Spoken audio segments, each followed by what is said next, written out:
কি ব্যাপার, সেই সকাল থেকে আমি দেখছি এরকম মন মরা হয়ে বসে আছো তুমি এখানে? না না, সেরকম কিছু নেই, এমনিই বসে আছি।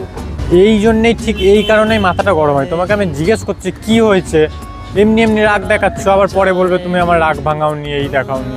কি বলবো তুমি বলো তো, বিয়ের আগে তুমি আমাকে কত ভালোবাসতে, কত গিফট কিনে দিতে, ঘুরতে নিয়ে যেতে, আর এখন বিয়ের পর তুমি তো সেই সময়টুকু আমাকে পর্যন্ত দাও না। তাই মন খারাপ বসে থাকবো না তো কি করবো তুমি? এই ব্যাপারের জন্য তুমি মন খারাপ করে বসে আছো? এই ব্যাপার মানে আমি মন খারাপ করে বসে আছি, তুমি আমাকে দেখে হাসছো? মানে আমার এই জন্য তোমার সাথে কথা বলতে ইচ্ছা করে না, তুমি শুধু দেখো। হাসবো না তো কি করবো, কাঁদবো? তুমি যদি এইটুকু সামান্য একটা জিনিস না বুঝতে পারো তাহলে আর কি করবো বলো? আচ্ছা ধরো আমি পুকুরে মাছ ধরার জন্য জাল ফেলছি, ঠিক আছে, জাল ফেললাম, মাছ উঠলো, আমার মাছটা পাওয়ার পরে কি আবার সেকেন্ড টাইম জাল ফেলা যায়? মাছটা তো পেয়ে গেছি। হ্যাঁ, তোমাকে কি আমাকে দেখে মাছ মনে হচ্ছে? তুমি যাও তো আমার চোখের সামনে দিয়ে, তুমি